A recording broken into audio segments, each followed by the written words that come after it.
अब बात करते हैं तुम्हारी जो सबसे पहली थी, मैंने तुमसे सवाल पूछा था ईश्वर है या नहीं है ना? अब बात करते हैं। अच्छा आधा आधा काम बांट लेते हैं। सर्वज्ञ सिद्ध किया, सिद्ध हुआ कि नहीं? चेतन सिद्ध हुआ कि नहीं? तो सारा काम मैं ही करूंगा, कुछ तुम भी करो।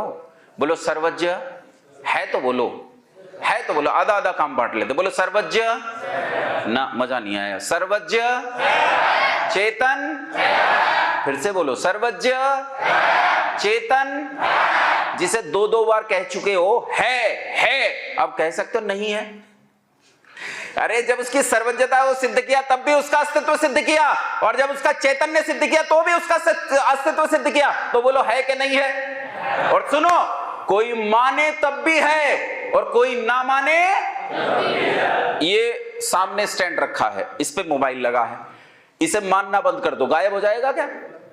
बोलो खत्म हो जाएगा क्या? इसका मतलब किसी वस्तु की सत्ता पर किसी के मानने ना मानने से कोई प्रभाव नहीं पड़ता। अब इसकी सत्ता को हम सिद्ध कर चुके हैं कि है, दो दो बार सिद्ध कर चुके हैं, तो चाहे कोई माने चाहे कोई ना माने, ये तो है। सर्वज्ञ है, चेतन है, और जिसका अस्तित्व होता है उसे कहते हैं सत। क्या कहते हैं उसे? सत कहते हैं। अच्छा इसकी ताकत देख लेते हैं, इसके पास ताकत कितनी है, ताकत देख लेते हैं। गति के नियम पढ़े हैं, laws of movement, Newton's law पढ़े हैं कि नहीं पढ़े? सारे ह्यूमैनिटी वाले बैठे हैं क्या? अरे पढ़े हैं कि नहीं पढ़े? एक गति का नियम, पहला गति का नियम सुनो, कोई वस्तु स्थिर है तो स्थिर बनी रहेगी, गति में है तो गति में बनी रहेगी, जब तक इस पर कोई बाह्य बल ना लगा दिया जाए। कौन सा नियम है? बोलो लॉ ऑफ इनर्शिया। बोलो तो ऐसे बोल रहे, अरे ये तो बालकों की बात है, 9वीं कक्षा में आ जाता है। लॉ ऑफ इनर्शिया क्या है?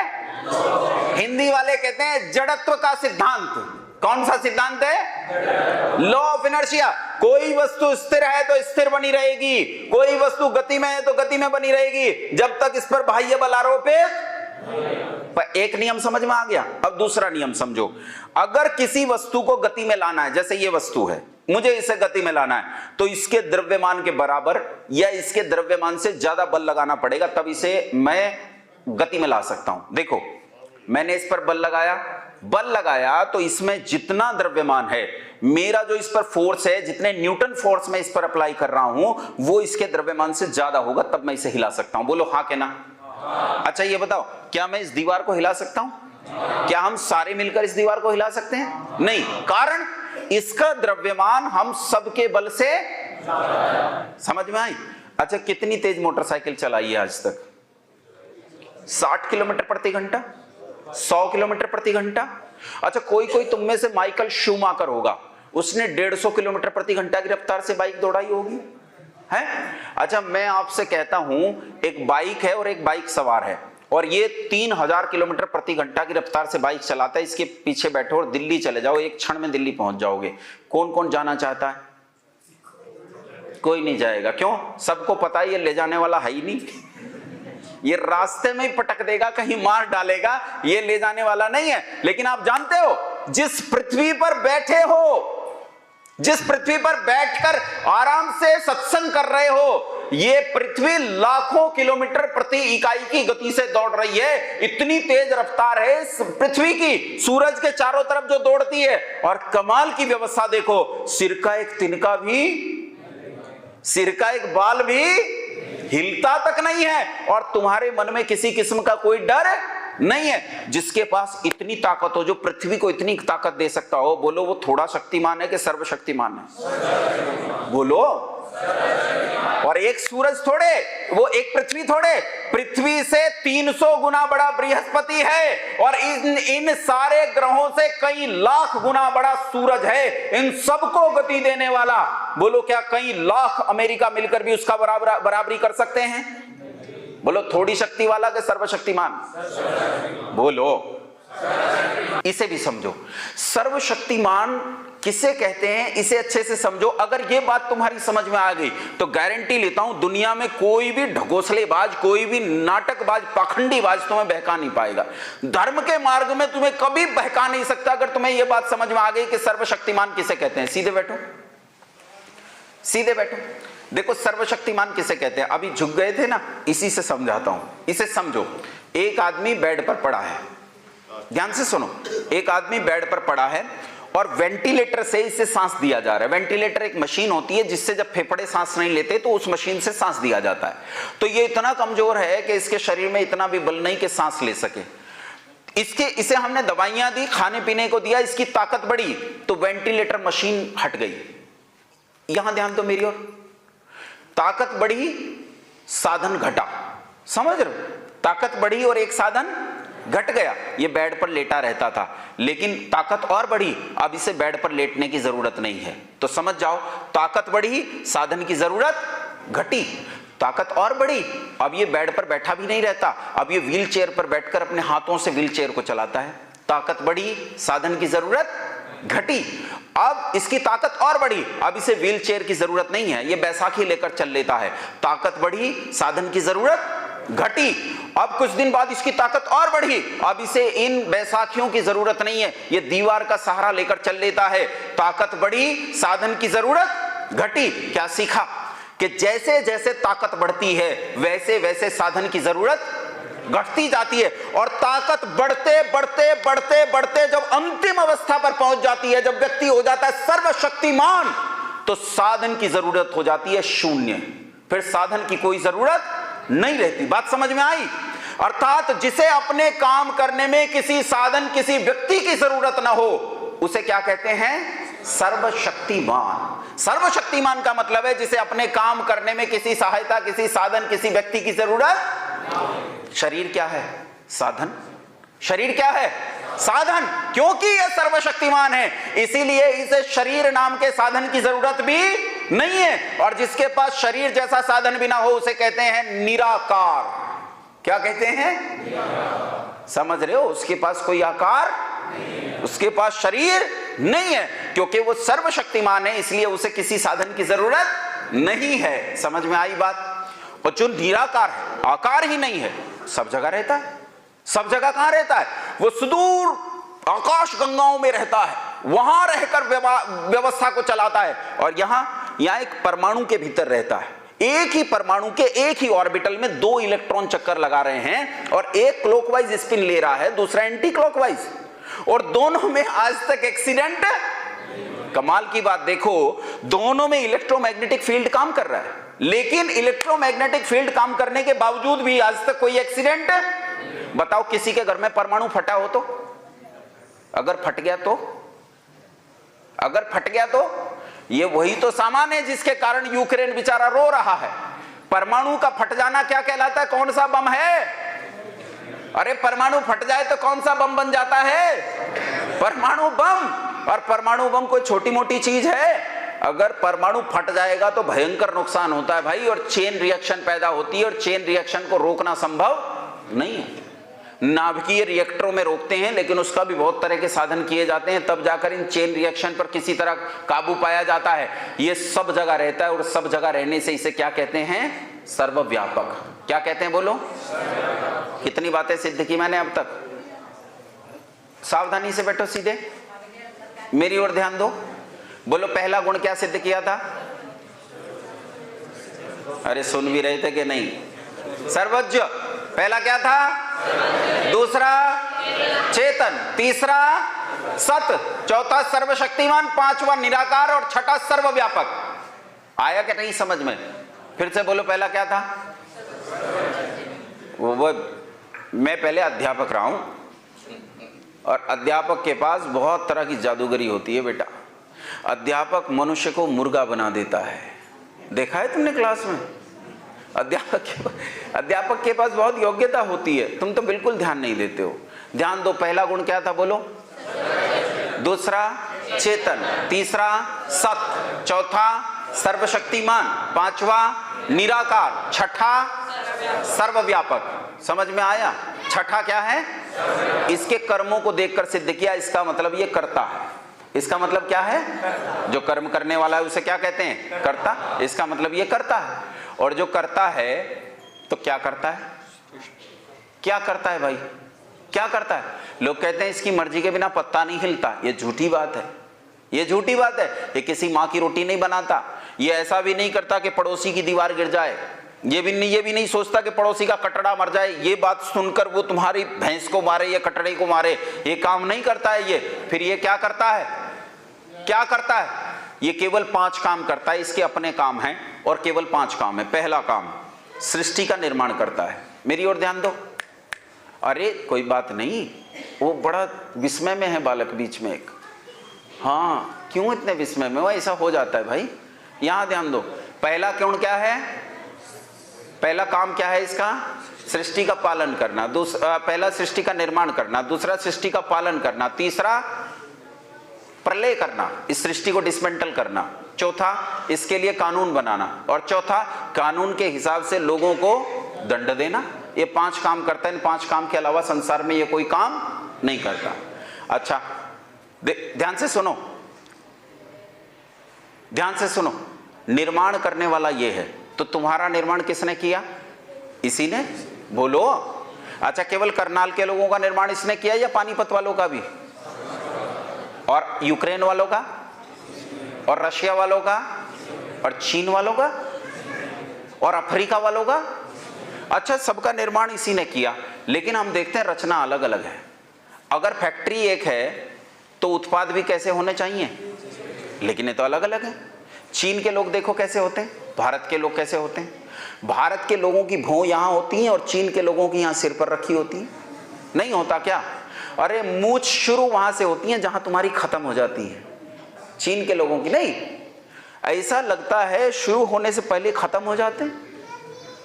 चेहरा ऐसा लगता है बड़े सुंदर तरीके से बनाया गया, पर फिर ऊपर से हाथ रख दिया गया, ऐसा नहीं लगता? अच्छा, चीन के लोग तो एक तरफ ऐसे हैं जो शुरू होने से पहले खत्म हो रहे हैं। इधर अफ्रीका में आओ, अफ्रीका में जब आओगे तो ये शुरू होते हैं और खत्म होने का नाम नहीं लेते। 7-7 फीट के हैं। एक और चीन में गोरे गोरे लोग हैं, एक तरफ अफ्रीका में अरे काले काले नहीं, काले भी ऐसे काले के काला रंग उन्हें देख के डर जाए। इतने भयंकर काले होते हैं, इतने भयंकर। अगर ये सब उसी ने बनाए हैं तो सब कैसे होने चाहिए थे? बोलो, एक जैसे। लेकिन ये बताओ, सब एक जैसे हैं? सब तो अलग अलग है। तो फिर क्या गड़बड़ है? तो ध्यान से देखते हैं फिर इन सामानों को, इन मशीनों को आराम से देखते हैं। इन मशीनों को भीतर देखो। ये बताओ, सब किससे सांस लेते हैं? सुनते किससे हैं? देखते किससे हैं? महसूस किससे करते हैं? त्वचा से। किससे महसूस करते हैं? स्वाद किससे लेते हैं? अच्छा ये बताओ, हम तो नाक से सांस लेते हैं और पाकिस्तान के लोग उंगलियों से सूंघ लेते हैं? नहीं, पाकिस्तान में भी नाक से ही सांस लेते हैं, और अफ्रीका में वो भी नाक से ही सांस लेते हैं। और अफ्रीका के लोग किससे देखते हैं? आंख से। और चीन के लोग, वो बात अलग है कि उनकी आंख ऐसी है कि पता नहीं है कि नहीं है, वो दूसरी बात है। लेकिन देखते सब किससे हैं? आंख से ही देखते हैं। तो भीतर की सारी मशीनरी एक जैसी है, और इस मशीनरी को देखकर हम कह सकते हैं कि इन सब का बनाने वाला एक है। कोई 2 4 10 5 नहीं है, कोई 2 4 10 5, सबका बनाने वाला एक है। अच्छा, अब 1-2 बात बताता हूं। एक का चयन तुम्हें करना है, सीधे होकर बैठो, और एक का चयन करना। देखो, 2 राजा हैं, एक नंबर 1 राजा, एक नंबर 2 राजा। एक नंबर 1, एक नंबर 2। ये जो नंबर 1 राजा है ये बहुत बुद्धिमान है, ताकत भी बहुत है इसके पास, लेकिन ये स्वार्थी है। 3 बातें बताई मैंने, फिर से सुनो। बुद्धिमान है बहुत, ताकतवर बहुत है, और ये स्वार्थी है। ये राजा अपनी प्रजा के साथ न्याय करता है। अब ये दूसरा राजा बुद्धिमान है, शक्तिमान है, लेकिन निस्वार्थी है। बताओ, इन दोनों राजाओं में सही में न्याय कौन करेगा? दूसरा राजा। क्यों? क्योंकि न्याय करने के लिए क्या चाहिए? निस्वार्थपन। क्या चाहिए? पहली बात सुनो, न्याय करने के लिए सबसे पहली जरूरत है बुद्धि की। बिना बुद्धि के कोई न्याय। जज का सिलेक्शन होता है कि नहीं? जज की रिटन परीक्षा होती है, इंटरव्यू होता है, एसएसबी होता है, प्री होता है, मेंस होता है, फिर एसएसबी होता है, और तब जज को कुर्सी पर बिठाया जाता है। इसका मतलब बुद्धिमान लोगों का चयन किया जाता है, पागलों को ढूंढकर कोई जज नहीं बनाता। तो इसका मतलब न्याय करने के लिए सबसे पहली जरूरत किस चीज की है? बोलो। और दूसरी जरूरत शक्ति की, और तीसरी जरूरत है निस्वार्थपन की। तीसरी जरूरत किस चीज की है? निस्वार्थपन की। ये तीनों चीजें जब मिल जाती हैं तो समझ जाओ कि व्यक्ति न्यायकारी है। अच्छा, जिसकी चर्चा हम कर रहे हैं, मेरी ओर ध्यान दो, जिसकी चर्चा हम कर रहे हैं, ये बुद्धि में कैसा है? सर्वज्ञ। बुद्धि में कैसा है? शक्ति में कैसा है? सर्वशक्तिमान। और ये बताओ, जो सारी चीजों को बनाकर उनके बाहर भीतर ओतप्रोत हो रहा हो, क्या उसका अपना कोई स्वार्थ होगा? स्वार्थ नहीं तो बोलो न्यायकारी होगा क्या? न्यायकारी। बोलो कैसा होगा? न्यायकारी किसे कहते हैं? न्यायकारी उसे कहते हैं कि जो जैसा करे उसे वैसा ही फल दे, इसी का नाम क्या है? न्यायकारी। लेकिन अगर कोई 2 बकरों की बलि लेकर माफ कर दे, 50,000 रुपए की रिश्वत लेकर माफ कर दे, या 5.25 रुपए का प्रसाद खाकर माफ कर दे, क्या ऐसा व्यक्ति न्यायकारी हो सकता है? ऐसा न्यायकारी नहीं, रिश्वतखोर होता है। ऐसा क्या होता है? रिश्वतखोर होता है। पंडित जी आदि से हम सुनते चले आए मंच पर, बचपन से आज तक सुनते चले आए, कहते हैं मेरे दाता के दरबार में सब लोगन कर खाता, जिसकी जैसी करनी वैसा ही फल पाता, मेरे दाता के दरबार में सब लोगों का खाता। उसे कहते हैं, वो न्यायकारी है। और न्यायकारी संसार में किसी को माफ नहीं करता। अच्छा मेरी ओर ध्यान दो, और एक बस ये एक आखिरी बात बताओ मुझे, एक आखिरी बात बताओ मुझे। अगर ये 50,000 रुपए की रिश्वत लेकर हत्यारे को छोड़ दे, तो जिसकी हत्या हुई है उसके साथ न्याय हुआ या अन्याय? अगर पत्नी के सिफारिश करने से छोड़ दे, मान लो पत्नी ये कही ये पड़ा तेरा कुंडी सोटा, या तो मेरी बात मान, नहीं तो मैं चली अपने धाम, है मतलब अपनी भांग जिस पे गुटवानी गुटवा ले, मेरी बात माननी पड़ेगी। मेरी बात नहीं मानेगा तो काम नहीं चलेगा। अगर पत्नी के सिफारिश करने से ये किसी हत्यारे को छोड़ दे, तो जिसकी हत्या हुई है उसके साथ न्याय हुआ क्या? न्याय। बोलो। अगर 1.25 रुपए का प्रसाद खाकर, या 2 बकरों की बलि लेकर, या 1 बछड़े की बलि लेकर ये हत्यारे को छोड़ दे, तो हत्या जिसकी हुई है उसके साथ न्याय हुआ क्या? न्याय। अब एक आखिरी बात और बता दो, इसे सच में पश्चाताप हो गया, जिसने हत्या की है, हत्यारा जो है, इसे सच में पश्चाताप हो गया, मन के भीतर इसे पता लगा कि मैंने बहुत बड़ी गलती की है और जिंदगी में ये आखिरी गलती है, इसके बाद ऐसी गलती नहीं करूंगा, और इसे सच्चा पश्चाताप हुआ है, ये बात जज को पता लग गई कि सच्चा पश्चाताप है। अब सच्चा पश्चाताप होने के बाद भी, इसके सच्चे पश्चाताप को देखकर भी जज अगर हत्यारे को माफ कर दे, तो मुझे बताओ जिसकी हत्या हुई उसके साथ न्याय हुआ क्या? अन्याय। उसके साथ अन्याय। इसका मतलब यह है, माफी किसी भी सूरत में, ऐसी कोई किताब जो ये कहती हो कि तुम्हें तुम्हारे गुनाहों से मुक्ति मिल जाएगी, तुम्हें तुम्हारे गुनाहों से माफी मिल जाएगी, ऐसी हर किताब झूठ बोलती है, झूठ बोलती है, झूठ बोलती है।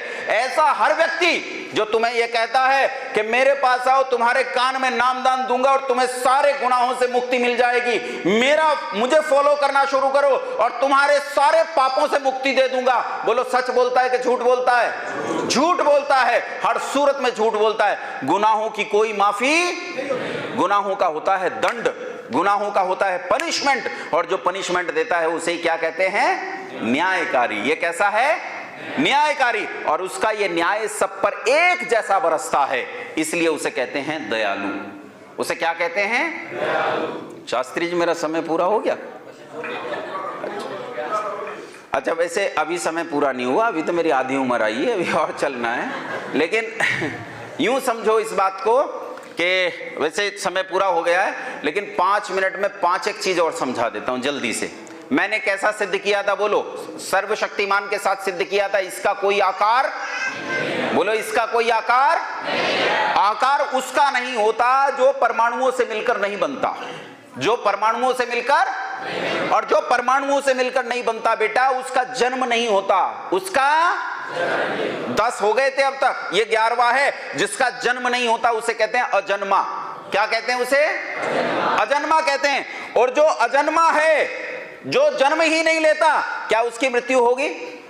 मृत्यु उसकी होती है जिसका जन्म होता है। इसका तो जन्म ही नहीं हुआ तो इसकी मृत्यु भी नहीं होती। तो जो अजन्मा है वो है अमर। वो कैसा है? बोलो अमर। अजन्मा है तो क्या होगा? अमर। कितने नंबर हो गए? 12। कितने गुण हो गए? 12। 13वां, जिसका जन्म नहीं होता उसकी कोई शुरुआत नहीं, और जिसकी शुरुआत नहीं उसे कहते हैं अनादि। क्या कहते हैं उसे? और जिसका आदि नहीं है उसका अंत नहीं होता, इसलिए उसे कहते हैं अनंत। क्या कहते हैं? 12 और 2, 12 और 2, जिसका कोई आदि नहीं और जिसका कोई अंत नहीं उसे कहते हैं सनातन। क्या कहते हैं उसे? सबसे पुराना प्राचीनतम, सबसे नया नवीनतम, जो प्राचीन से भी प्राचीन हो और नए से भी नया हो उसे सनातन कहते हैं, क्योंकि इसका कोई आदि नहीं और कोई अंत नहीं, इसलिए इसे कहते हैं सनातन। क्या कहते हैं? कितने हो गए? 15। 16वां सुनो, सनातन के 3 पर्यायवाची शब्द सुनो, बस 2 पर्यायवाची शब्द सुनो सनातन के। एक तो सनातन स्वयं हो गया, 2 पर्यायवाची शब्द और हैं, एक है शाश्वत और एक है नित्य। शाश्वत और नित्य कितने हो गए? अरे बोलो 17। कितने हो गए? क्या रह गया? संसार में इसकी किसी पदार्थ से कोई तुलना नहीं हो सकती, और जिससे किसी की तुलना नहीं हो सकती क्योंकि इसका जन्म नहीं, मृत्यु नहीं, इसके जैसा सर्वशक्तिमान कोई नहीं, तो संसार में ऐसा कोई पदार्थ नहीं, और जिसके जैसा कोई पदार्थ नहीं तो इसकी उपमा किसी से नहीं दी जा सकती, और जिसकी उपमा नहीं दी जा सकती किसी से उसे कहते हैं अनुपम। क्या कहते हैं उसे? बोलो क्या कहते हैं? और मैंने कहा था सर्वशक्तिमान है। ईश्वर किसे कहते हैं? समर्थेषु समर्थः, जो समर्थों में भी समर्थ हो उसे ईश्वर कहते हैं, और जो सारे समर्थों में सबसे ज्यादा समर्थ हो उसे सर्वेश्वर कहते हैं। क्या कहते हैं? इसका कोई आकार नहीं, एक सा सब जगह फैला है, इसलिए हर चीज के भीतर है, इसलिए इसे कहते हैं सर्वांतर्यामी। क्या कहते हैं इसे? पंडित जी ये पुस्तक उठा दियो एक बार दोहराते हैं, एक आखिरी चीज और बता देता हूं। सत मैंने तुम्हें बता दिया था, चेतन बता दिया था, जिसका आदि नहीं अंत नहीं, जो पृथ्वी के पदार्थों से मिलकर नहीं बनता उसमें विकार नहीं, और जिसमें विकार नहीं उसे निर्विकार कहते हैं, और जिसमें विकार नहीं होता उसमें आनंद ही आनंद होता है, उसमें कभी दुख नहीं होता। जो मैंने सिद्धि की है एक बार मेरे पीछे पीछे दोहराओ। बोलो ईश्वर सच्चिदानंद स्वरूप, निराकार, सर्वशक्तिमान, न्यायकारी, दयालु, अजन्मा, अनंत, निर्विकार, अनादि, अनुपम, सर्वाधार, सर्वेश्वर, सर्वांतर्यामी, अजर, अमर, अभय, नित्य, पवित्र और सृष्टि करता है। अब एक आखिरी प्रश्न का उत्तर दे दो, हैं? अब दोस्त की तरह एक आखिरी प्रश्न का उत्तर दे दो, बताओ ईश्वर है या नहीं है? बोलो ईश्वर है या नहीं है? धन्यवाद, नमस्ते।